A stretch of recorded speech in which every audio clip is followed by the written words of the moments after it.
欢迎来到新兴消息频道，请订阅频道，所以大家不要错过当天最热门的新闻。我们今天的时事通讯包括以下内容：第20条票房井喷，打了多少资方的脸？赵丽颖、张艺谋又赌对了。春节档期才刚刚拉开序幕，票房冠军的位置似乎已经被预定好了。贾玲为观众献上了一部名为《热辣滚烫》的影片作为礼物。从影片的开头到结尾，乐莹展现了她作为真正的女主角的身份。她从内心深处出发，在被轻视和背叛的情境中，在夜幕的掩护下奋力前行。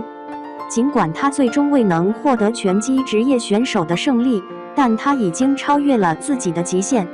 贾玲在这部戏中，在原先竞争激烈的档期中独树一帜，虽然瘦了100斤，只是为了吸引眼球，但她对自己的爱始终是她传递的核心价值。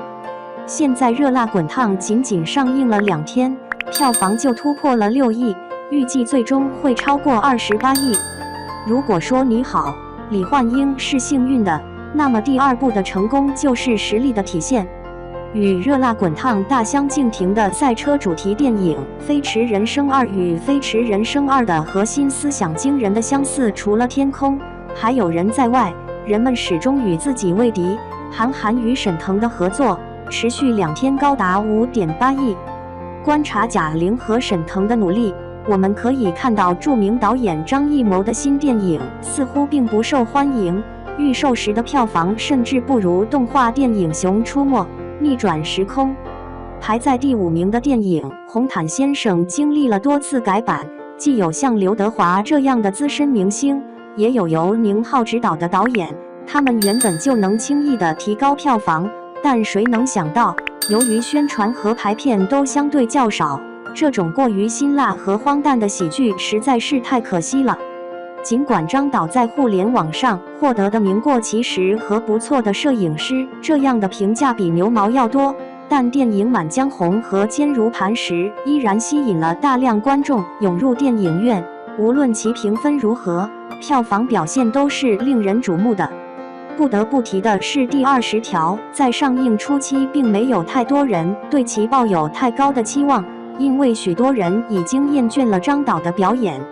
但令人意外的是，尽管预售成绩只是一般，但在开售的首日却实现了逆袭，排片仅占15%的情况下，首日的票房高达1917亿，上座率远超预期。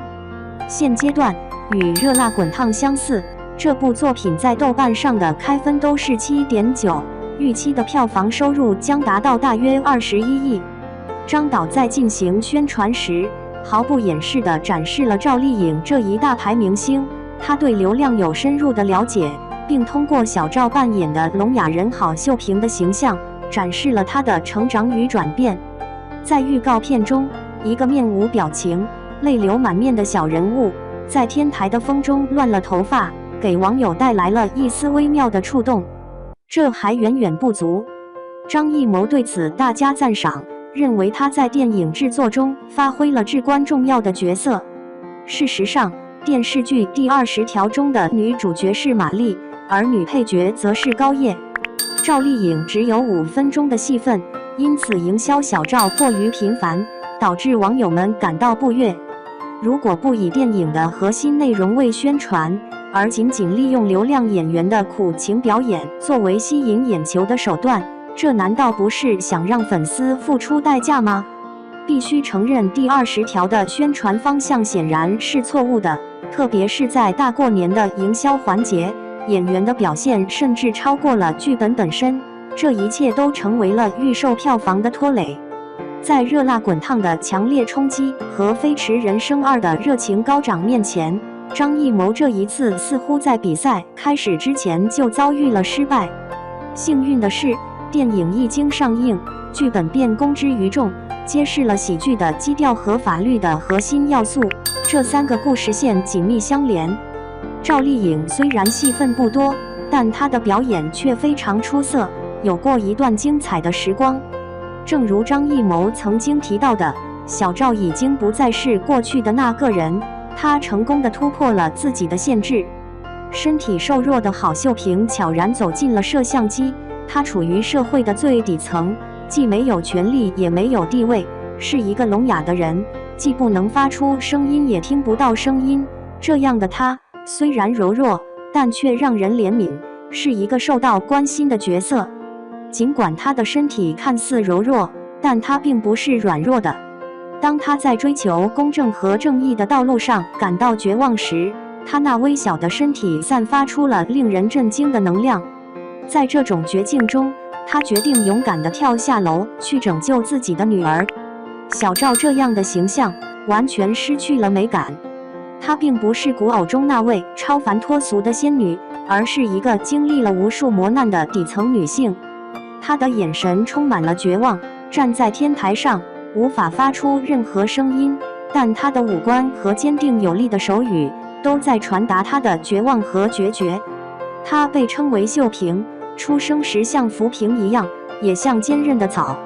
赵丽颖的这种转变深深地触动了观众的心。当电影结束时，当演员名单公布，很多人都惊叹地说：“这竟然是小赵。”相较于番位，观众对此的看法有许多人难以接受。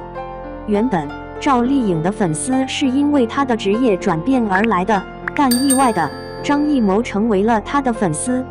这位73岁的资深电影演员充满活力，为了更好地销售电影，他亲自走进董宇辉的直播间，深入探讨了电影的幕后故事。他总是保持谦逊和低调的姿态，每一句话都言之有物，思维敏捷，并且每一个观点都表达得非常准确。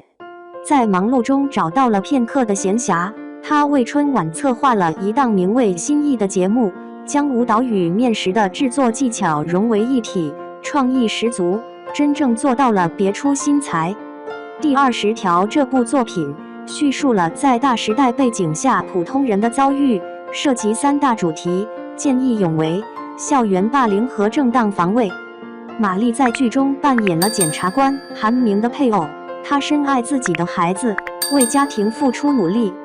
作为一个典型的北方传统母亲，她与丈夫经常发生争执，争吵不断，但随着时间的推移，胜负已经决定。